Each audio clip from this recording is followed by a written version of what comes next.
रजक समाज ने संत गाडगे महाराज की 148वीं जयंती धूमधाम से मनाई। धौलपुर जिले में स्वच्छता के जनक एवं समाज सुधारक संत गाडगे महाराज की जयंती जीतू रजक के निवास स्थान पर धूमधाम से मनाई गई। कार्यक्रम में सर्वप्रथम संत गाडगे महाराज के चित्र पर माला अर्पण कर एवं दीप प्रज्वलित कर कार्यक्रम का शुभारंभ किया गया। कार्यक्रम में बदन सिंह ने स्वच्छता के जनक संत गाडगे महाराज जीवन पर प्रकाश डालते हुए उनके द्वारा शिक्षा एवं स्वच्छता के लिए दिए गए उपदेश के बारे में बताया। मुन्ना लाल ने समाज बंधुओं को समाज को शिक्षित करने पर जोर दिया और कहा कि समाज का हर व्यक्ति शिक्षित होना चाहिए और शिक्षा ही विकास का द्वार है। अजय बिलोनिया ने कहा कि संत गाडगे का जीवन कार्य पूरे भारत के लिए प्रेरणा का स्रोत है।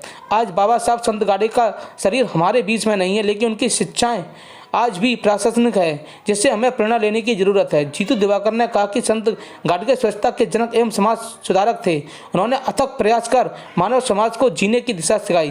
वे हमेशा लोगों को यही उपदेश देते थे कि सभी मानव एक समान है, इसलिए एक दूसरे के साथ भाईचारे एवं प्रेम का व्यवहार करो। मंच संचालन जीतू दिवाकर ने किया। इस अवसर पर बदन सिंह, राम सिंह, राम भरोसी, राजेश दिवाकर, संतोष दिवाकर, रिंकू, नीरज, अजय कुमार, रामविलास, भोलू रजक, सुमित, पप्पू, विशंबर, मुन्नालाल दिवाकर, प्रदीप धारिया आदि रजक समाज के भाई बंधु उपस्थित रहे।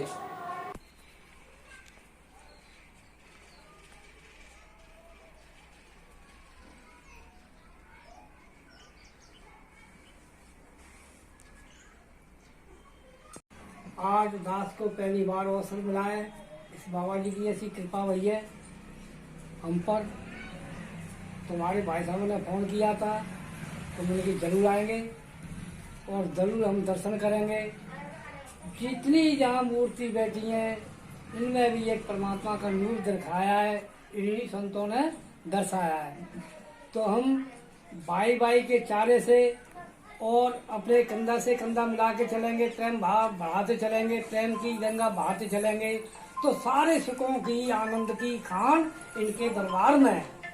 और ये बात आप सही कह रहे हैं, खूब बार बार संगत करा रहे हैं ये संत महापुरुष कि अपने समाज की एक बार मीटिंग जुड़ी मचकुंड पे, तो अपनी समाज की एक छोटी सी बच्ची थी, उस बच्ची ने भी हमको ये संगत कराया था सभी समाज वालों को कि भाई अपने बच्चों को पढ़ाओ लिखाओ और अपना रैंक ऊंचे को बढ़ाओ और किसी बच्ची की शादी में ना दहेज दो और ना किसी पर मांगो।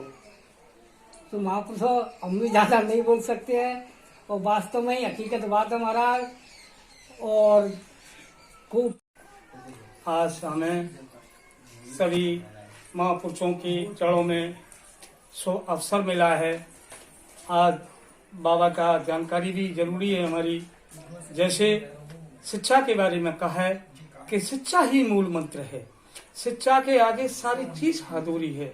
जिसके पास शिक्षा है वो सबसे बड़ा धनवान होता है, जिसके पास शिक्षा नहीं है वो सबसे गरीब होता है। जैसे बाबा साहब ने कहा है कि शिक्षित बनो, संगठित रहिए और संघर्ष करिए। जब तक हम शिक्षित नहीं बनेंगे, संगठित नहीं रहेंगे, तो हम संघर्ष नहीं कर सकते। हमें खाने के लिए, भोजन के लिए, अधिकारों के लिए हमें स्वयं लड़ना है। कोई अधिकार, कोई भोजन या कोई भी वस्तु XYZ हमको कोई देता नहीं है। जब भूख लगती है ना, जब रोटी की भूख लगती है तो कोई देता नहीं है, छीननी पड़ती है। और छीनोगे कब? जब शिक्षित हो जाओगे। जब शिक्षा नहीं है तो कुछ नहीं है। अपने अधिकारों को पहचानो, हमारे अधिकार क्या हैं। अब हमारे अधिकारों को नहीं पहचानोगे तो कुछ होने वाला नहीं है। इसलिए सभी मेरे भाइयों से निवेदन है मेरा कि ज्यादा से ज्यादा शिक्षा की ओर ध्यान दीजिए। शिक्षा ही मूल मंत्र है। बच्चा को पढ़ाओ लिखाओ, कुछ भी कीजिए, सबसे ज्यादा शिक्षा पर महत्व दीजिए। शिक्षा ही मूल मंत्र है। अधिक शब्दों का सारा ना लेते हुए अपनी वाणी को यही विराम देता है।